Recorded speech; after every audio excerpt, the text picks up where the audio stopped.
ہونے والے مظالم کے بارے میں جتنی بات کی جائے وہ کم ہے۔ ہر روز ہماری نظروں کے سامنے اسرائیلی جارحیت کے نئے شواہد آتے ہیں۔ شواہد کو بیان اور تحریر کرنا ہر مرتبہ پہلے سے مشکل ہوتا ہے۔ آج بھی ہم ظلم و بربریت کی ایک داستان آپ کے سامنے رکھیں گے۔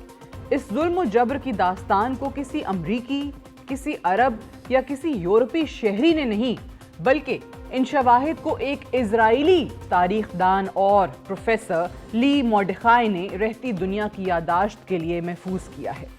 اسرائیلی تاریخ دان نے وہ کام کر دکھایا جس کے بارے میں کوئی تصور بھی نہیں کر سکتا۔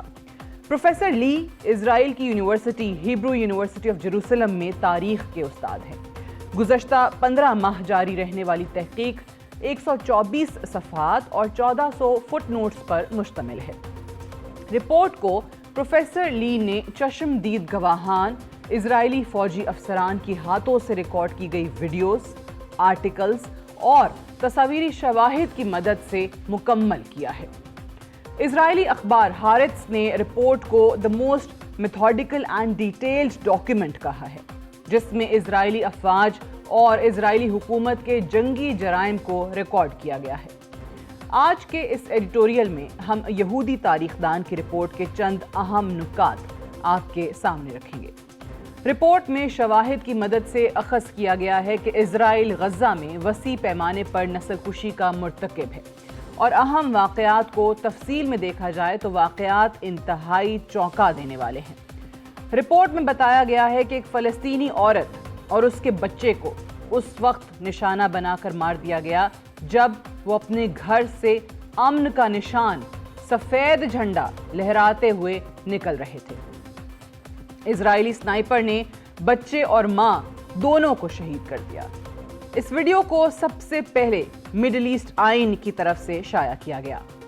روٹی کی تلاش میں قطار میں کھڑی بچیوں کو ٹینک کے نیچے کچل دیا گیا۔ ہتھکڑی لگے 62 سالہ شخص کو ٹینک کے نیچے کچلا گیا۔ زخمی بچے کی مدد کرنے والے افراد کو ٹینک اور پھر فضائی حملے کی مدد سے نشانہ بنایا گیا۔ رپورٹ میں ایک ایسی ویڈیو کا بھی حوالہ دیا گیا ہے جس میں ایک جانور کو ایک شہید بچے کی لاش کھاتے دکھایا گیا ہے۔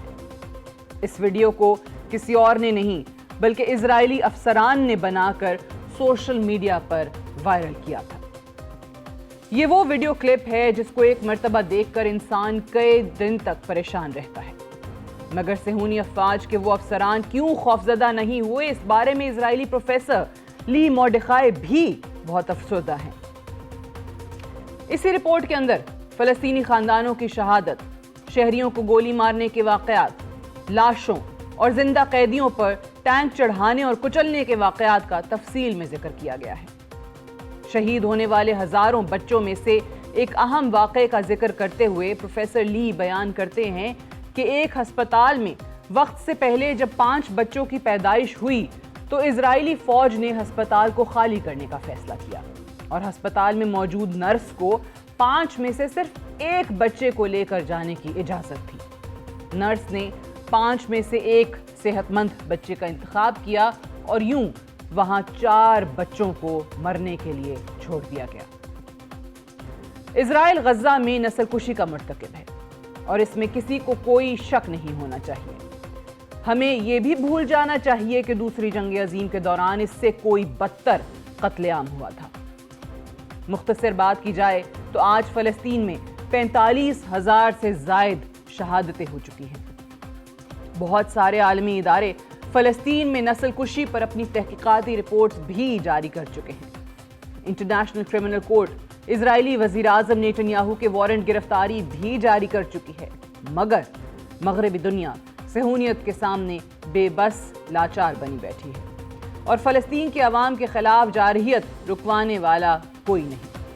آج اسرائیل فلسطین اور لبنان کو تباہ کرنے کے بعد اپنی پراکسیز کی مدد سے شام میں قتل عام کا ایک منصوبہ بنا چکا ہے، مگر بدنصیبی دیکھیے، شام کو تباہ کرنے میں اسرائیل سے آگے آگے ہمارے اپنے مسلم ممالک شامل ہیں۔ ہم افسوس اور دکھ کا اظہار کرنے کے سوا کر بھی کیا سکتے ہیں؟